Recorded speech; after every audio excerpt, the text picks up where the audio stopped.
Meanwhile, in Cuba, the winds of revolution were gaining force. Fidel Castro, bolstered by shipments of weapons flowing in from Pennsylvania and the southern US, was gaining traction, unknowingly aided by the very criminal networks that stood to lose everything if he took over. Figures like Jack Ruby, David Ferry, John Martino, as well as contacts within the CIA, connected to both Jewish mobsters and southern crime syndicates, which were being led by Carlos Marcello, Santo Trafficante, and multiple others, were part of the complex supply chain fueling Castro's insurgency, moving arms through the jungles of Cuba.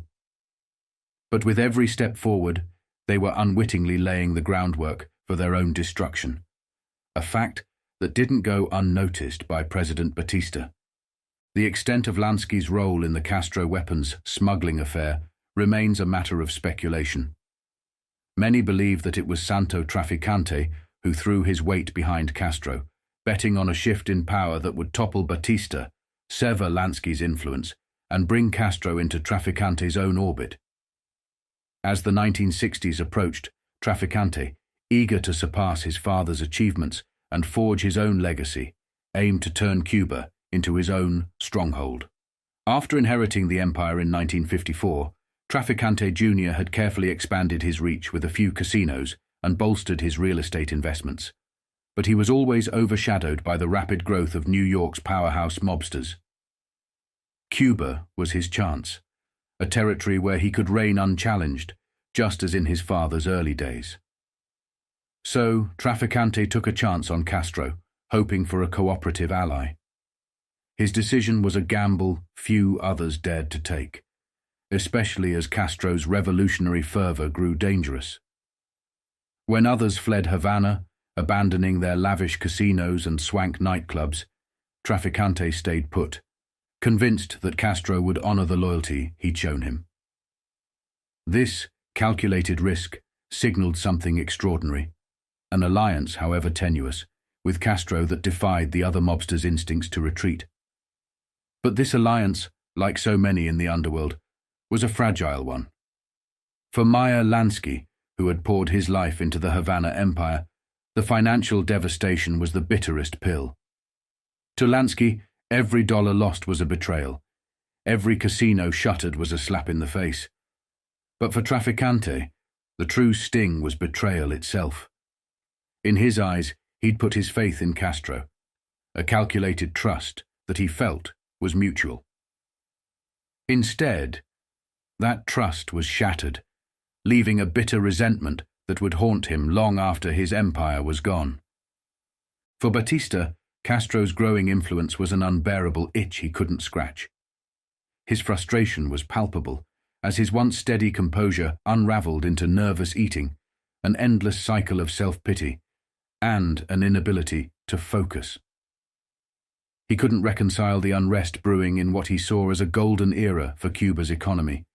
His response was savage, an indiscriminate campaign of violence designed to crush dissent. In Cienfuegos, when a faction of the Cuban Navy attempted a mutiny, Batista's forces didn't just suppress them, they obliterated them. The toll was brutal. 300 lives, soldiers and civilians alike, sacrificed in a single bloody event. Batista's henchman, Senator Rolando Masferrer, led his notorious gang, Los Tigres, on a campaign of terror, their brutal work displayed in public as a warning to all. But for every youth they killed, more joined the revolutionary cause, pushing the country further towards civil war. All of this boiled outside Havana, where the mob continued as if their world was untouchable. The attack on the presidential palace should have been their wake-up call, but they trusted in Batista's iron grip to keep the storm at bay. Besides, they had their own problems to tackle as the tourist season loomed in 1957. And then, like a storm gathering on the horizon, Albert Anastasia arrived in Havana. Hurricane Albert, a force as intimidating as it was unwelcome. Dressed for New York's winter in a felt fedora, Anastasia stormed through Havana's top spots, from the Oriental Park racetrack to the Sans Souci Casino and Tropicana nightclub. He was treated like a king, yet his presence was unsettling. At the Copacabana Hotel, his behavior bordered on dangerous, loud threats, intimidating gestures, all aimed at a room that included his mob associates. Lansky, notably absent, had warned his men to respect Anastasia, though he had also made it clear that the Lord High Executioner was unwelcome in Havana. Anastasia's grievance was personal and symbolic. He had discovered that his stake in the Hilton Hotel was diluted, parceled out to a consortium that included everyone from Cuban workers to a junior senator from Nevada. While Trafficante and Lansky had their domains locked down, Anastasia found himself tangled in red tape and shared ownership. To a man like Anastasia, sharing a piece of his hard-won empire with a motley crew of laborers and bureaucrats was unacceptable. When the storm he'd stirred finally passed, there was an uncanny calm. Lansky's driver, Jaime Casieles, sensed a change in his boss. Though Anastasia's name still circulated among the mob as they gathered for meetings at Joe Stassi's house, Lansky seemed to have reached a place of eerie resolve. The worst thing that could happen to a man, Lansky had once told Jaime, was to lose his footing or let himself get knocked off balance. Stability was Lansky's creed, and Anastasia had disrupted it. According to Jaime, Lansky's approach was decisive. He didn't just sit back. He made moves to restore the equilibrium. For Santo Trafficante, Havana's storm with Albert Anastasia wasn't a headache. It was an opening, a golden chance to make a move. As the Tampa mob boss knew, the syndicate's grip on Cuba was never isolated. It was a delicate network, a high-stakes web that tied him, Lansky, Batista, and a roster of American crime families into a single, dangerous enterprise. What happened in Havana echoed back to New York, Chicago, and Tampa. Every decision made on that sun-soaked island didn't just stay there. It caused tremors throughout America's underworld. Rivalries? They were part of the territory, the friction that fueled men like Trafficante, who knew that every conflict could be spun into a power play. And this was no different. So, 2 months after Anastasia's blitz of Havana, Trafficante caught a flight back to the States, slipping into New York under his favorite alias, B. Hill. He touched down at Newark, took a cab straight into Manhattan, and checked himself into the Warwick Hotel on West 55th Street. The plan: meet with Anastasia and a handful of Cuban insiders to talk about Havana's latest prize, the Hilton Hotel's casino. Trafficante had already written to Anastasia, arranging rooms for some of his Cuban contacts and giving a quiet order. Tell Cappy to take care of these people. Cappy, Tony Coppola, Anastasia's shadow and confidant, was someone Trafficante knew well from Havana, and he could be trusted to handle the meeting's setup. At the table were key players, including Joe Rivers, an old Havana hand with a personal loyalty to Anastasia, and Robert Chiri Mendoza, a slick operator with a permanent tan, Batista's business partner, and a member of one of Cuba's old families. Chiri Mendoza had one ambition: to bring the legendary Joe DiMaggio to the Hilton, a public face to draw the crowds. DiMaggio came by to shake hands, but politely declined. He wasn't one to endorse liquor or gambling. But the casino was still the main game, and after DiMaggio left, the group retreated to Chandler's in Midtown, where the real conversation got rolling. The numbers on the table were staggering. The Hilton concession, that was going to cost a clean $1 million up front and an extra $2 million under the table to Batista. Trafficante's interest was obvious, and he needed Anastasia's cash to close the deal. A clear maneuver to bypass Lansky. The message was unmistakable. Lansky's grip on Havana was not unbreakable. Trafficante was ready to negotiate terms, and Anastasia, who knew Lansky from the Lower East Side days, understood this wasn't just business. It was a strategy to cut out Lansky's influence. What they didn't know was that another figure from Havana was quietly observing their moves. Joe Stassi, the day-to-day anchor of the Havana mob, had checked into the Park Sheraton Hotel under the name Joe Rogers. Stasi wasn't just any mediator. He was the link between Havana's factions. Men gathered at his Havana estate near the Almendares River, a tropical compound that felt like the unofficial mob headquarters, a sanctuary of power. On paper, he was a neutral ground between factions. But in practice, Stasi's loyalty belonged to Lansky. He'd once said Lansky was the smartest crook I ever knew. And in a rare moment of honesty, he admitted that it was the Jews who had given the Mafia its muscle, stating, "Without the Jews, the Italians wouldn't have gotten anywhere." To the mob, Stasi was a peacemaker. But his resume? It was blood-soaked. Years earlier, he'd put a bullet in his best friend's head on orders from above. He had done the mob's dirty work, and in his later years, he'd traded the gun for orchestration, building hit squads and plotting escapes. Stasi wasn't here to visit family. He was in New York for one reason only. Havana needed his touch, his skills to ensure the mob's reach was unbroken. Back at Chandler's, the stakes were high. Trafficante, Anastasia, and their Cuban partners sealed their deal. They agreed on the payments, and Chiri Mendoza would be the man to handle the Hilton Casino.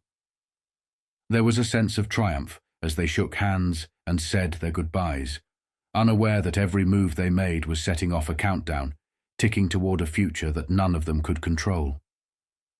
The meeting may have ended with handshakes and smiles, but that peace was a facade. Beneath it, Santo Trafficante was pulling the strings, and the pieces were slowly shifting in his favor.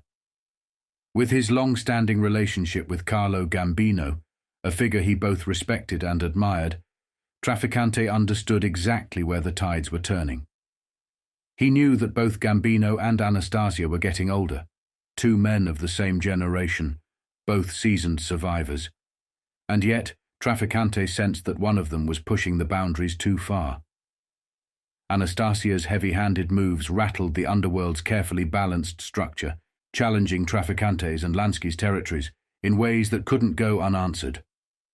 The meeting with Anastasia might well have been a farewell in disguise, as behind closed doors, the wheels of a far darker plot were already in motion. Quiet conversations were held with men like Russell Bufalino, the silent powerhouse from Pennsylvania, and Carlo Gambino himself. Trafficante assured them that the Southern Mafia was prepared to fall in line if Anastasia was taken out. Others, like Carlos Marcello from New Orleans, were brought into the fold, and the consensus was clear. Anastasia was becoming a liability, a loose cannon that needed to be reined in. Vito Genovese, with his own vendetta against Anastasia, had his reasons to join in. He knew Anastasia wanted him gone, and the feeling was mutual. Even Lucky Luciano was growing frustrated, demanding that New York's bosses convene to address the chaos. But what Luciano didn't realize was that Genovese had already made his case to the other families. Genovese had something Luciano didn't, the weight of the families on his side. In their eyes, Genovese wasn't just angling for power, he was the logical successor, the one who had put in the work and understood the bigger picture.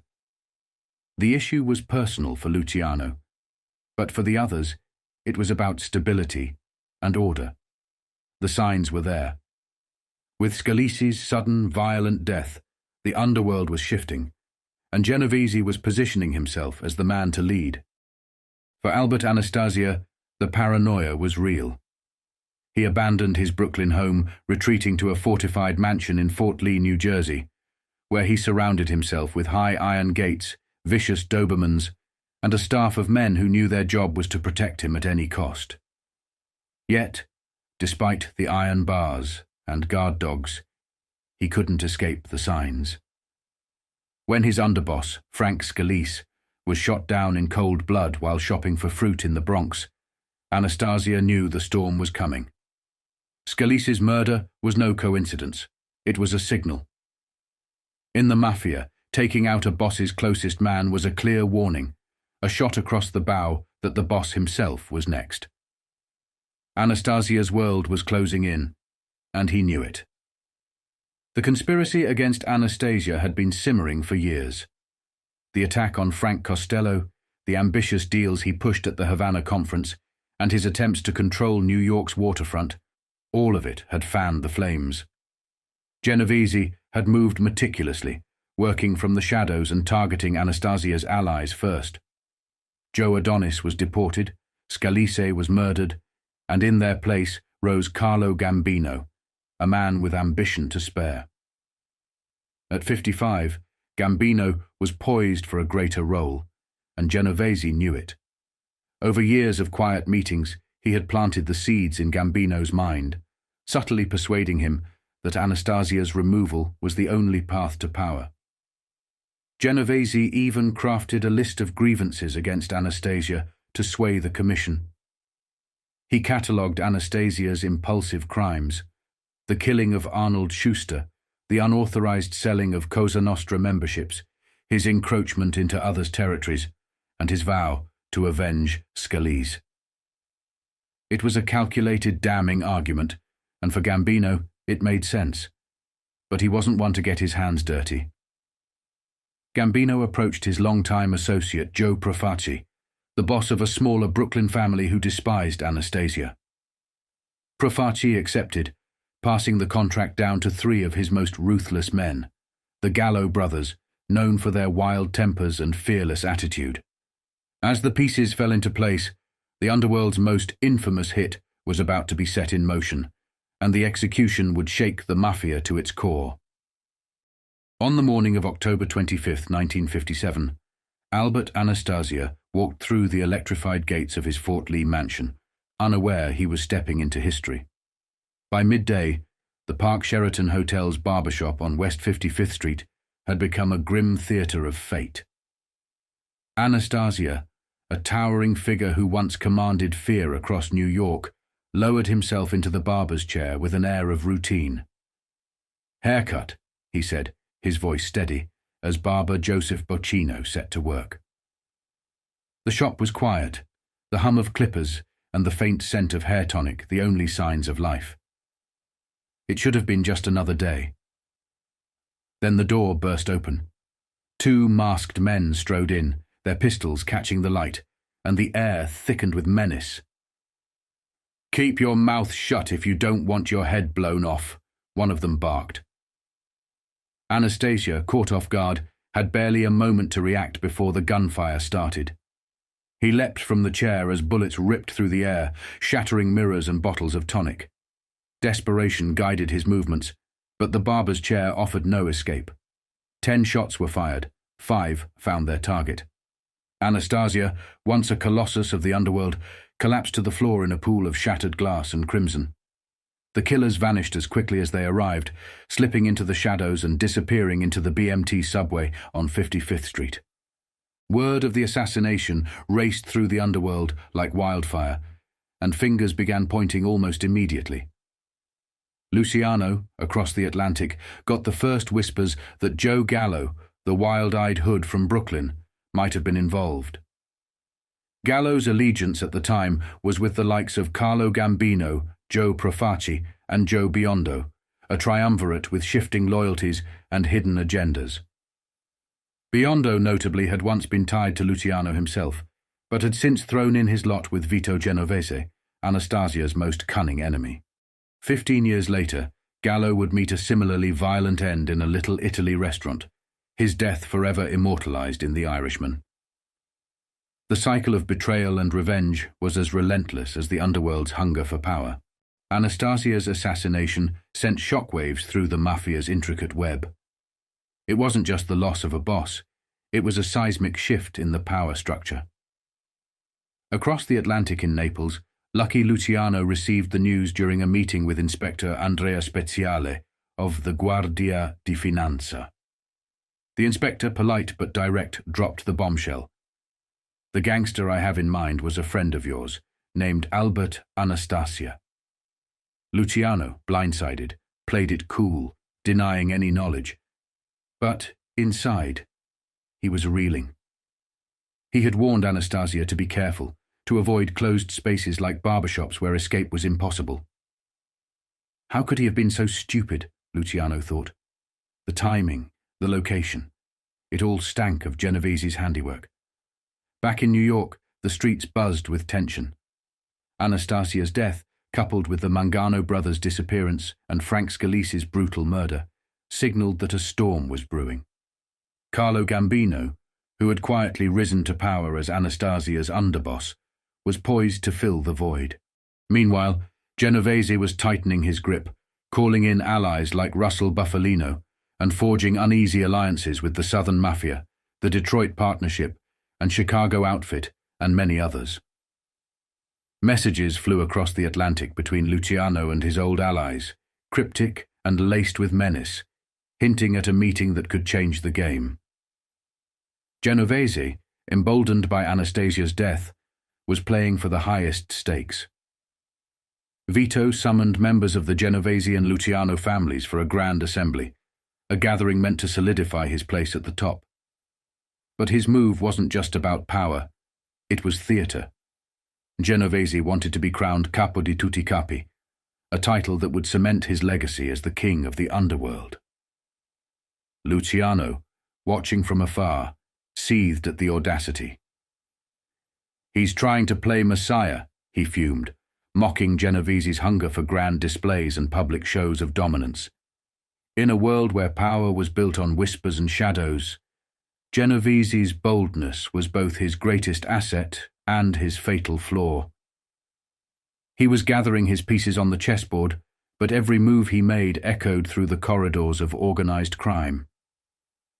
The death of Anastasia had set the game in motion, and the endgame was fast approaching.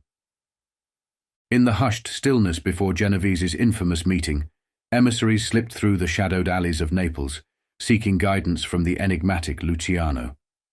Figures representing people like Carlo Gambino, newly anointed in power after Anastasia's violent end, made their quiet entrances.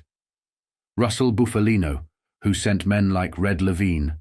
Bufalino, who was also present at the meeting between Albert Anastasia, Santo Trafficante, and members of Cuban Mafia. Bufalino was also present at the meeting with Joe Stasi. Russell was a shrewd strategist who'd once briefly taken the reins of the Anastasia family before power shifted, and Gambino was crowned boss by New York's influential players. In the dense, narrow streets, whispers of betrayal and dark schemes echoed, each move a calculated step toward a confrontation that would forever alter the underworld. Luciano, who had cautioned Gambino against Genovese's ambitions, had urged him to attend the Appalachian meeting, but not to bring an envelope, a signal of loyalty that Vito would be seeking. Gambino agreed, entering with only travel money, intending to reject Genovese's pretensions if it came to a showdown. Others, like Frank Costello, found excuses to avoid the gathering altogether, wary of the risks. Even Lansky, claiming a sore throat and fear of the cold, declined the invitation. What unfolded on November 24, 1957, was not only a pivotal underworld moment, but an omen of a world shifting beyond the Mafia's control. As mob figures gathered, the era was changing around them. The old ways of clandestine dominance, once buried deep in the societal fabric, were giving way to a new global order where America now stood at the summit. The Mafia's hold, so deeply rooted in secrecy, was about to face an existential challenge. As the stage was set for Genovese's grand assembly, the crime lords remained oblivious to the shifting sands of history. The Cold War was redrawing boundaries, and the Mafia's grasp on power was slipping, inch by inch. In these twilight moments, Luciano's own memories of the Mafia's birth and growth came flooding back. Yet, he never fully grasped the organization's transformation. Its entanglement with intelligence agencies, the CIA's covert alliances, the Mafia's corruption of unions, and its subtle manipulation of politicians. The Mafia, once an entity unto itself, had become an instrument in America's geopolitical games. Like the British had used pirates, the US government now leveraged mobsters like Lansky and Red Levine to achieve their own shadowy aims. The irony was palpable. What the Mafia had taken from society, it was now compelled to serve. In the mid-50s, Britain, an empire in decline, found new power as a banking giant, transforming remote islands into tax havens. Meanwhile, figures like Lansky saw the opportunity and turned places like the Cayman Islands and Jersey into vaults for the Mafia's illicit riches. The Mafia's influence seeped into every corner of American life, government, unions, entertainment, while Hoover's infamous denial of its existence only served to strengthen its grip. Then came that fateful day in November, as 80 of the most powerful mobsters in America descended on Appalachian, a quaint upstate New York town, for a meeting at the estate of Joseph Barbera. Men like Carlo Gambino, eager to solidify his claim to the former Anastasia empire, attended, hoping to rebrand the Luciano family as the Genovese crime family and the Anastasia family as the Gambino family. Vito Genovese's audacious goal of claiming the title Boss of Bosses hung in the air, but not everyone was on board. Sergeant Edgar Cresswell, who spotted the odd parade of limousines entering the sleepy town, swiftly mobilized. The troopers set up roadblocks as a host of urban gangsters, sticking out like sore thumbs, filed into Barbera's estate.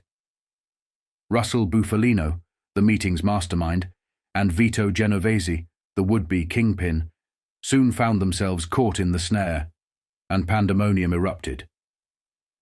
Appalachian had turned into a Keystone Cops chase, with mobsters scrambling through the woods, fine suits caked in mud, stumbling over roots and slipping down hillsides. It was a surreal scene of disorder, seasoned mobsters reduced to slapstick caricatures as they tripped over each other, flailed through brambles, and barely escaped the cops' grasp. The fallout of the Appalachian raid would be a hammer blow to organized crime.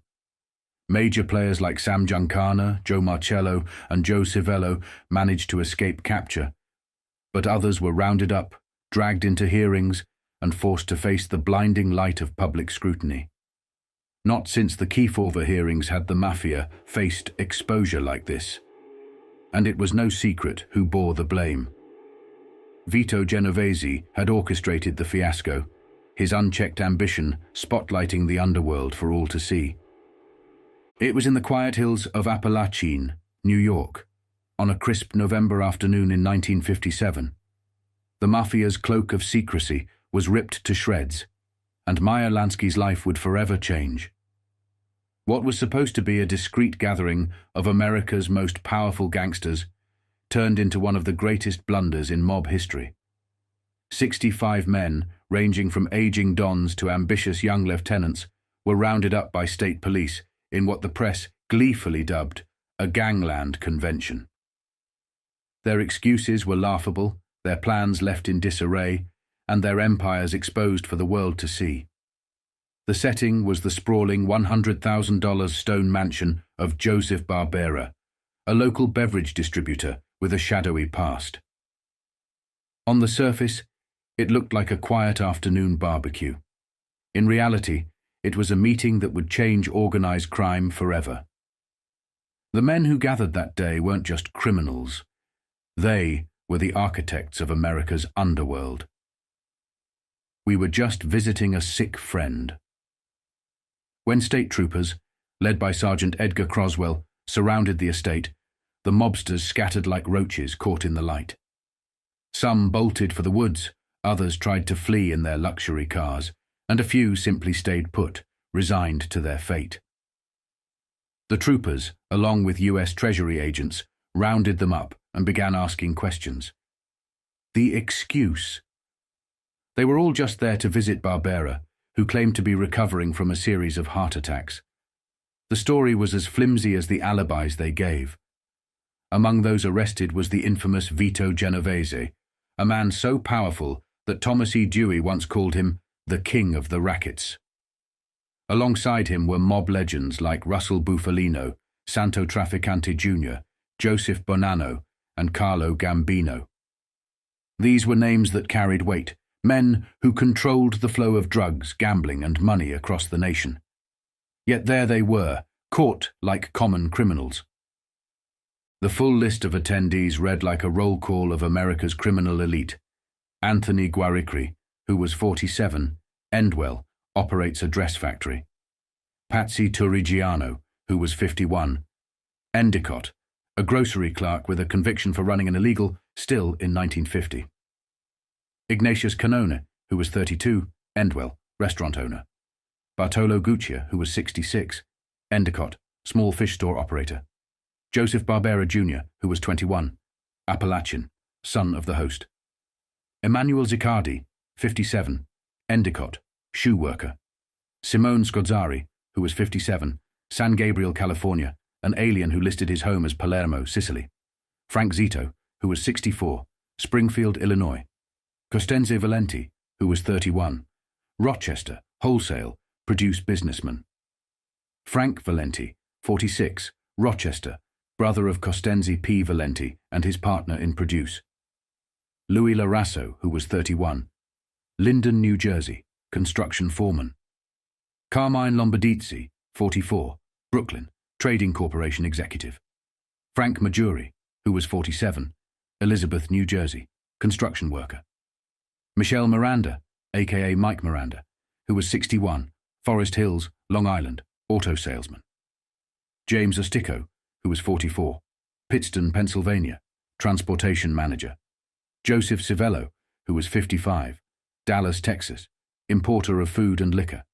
Frank DeSimone, who was 48, Downey, California, attorney.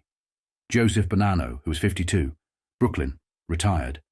John Bonventre, who was 54, Brooklyn. James Coletti, who was 60, Pueblo, Colorado. Charles Chieri, who was 59, Palisades, New Jersey, transportation worker. Paul Castellano, who was 45, Brooklyn, butcher. Russell Bufalino, who was 54, Kingston, Pennsylvania, drapery man. Gerardo Cattina, who would become the underboss of the Genovese family, Orange, New Jersey, pony owner. Dominic Olivetto, who was 50, Camden, New Jersey. Joseph Ida, Highland Park, New Jersey, owner of an auto garage. Joseph Profati, 60, Brooklyn, distributor. Joseph Magliocco, 59, East Islip, Long Island. Salvatore Falcone, Utica. Angelo Ciandra, 33, Pittston, Pennsylvania, orchestra leader. Patsy Ciortino, 42, Auburn, bleach manufacturer.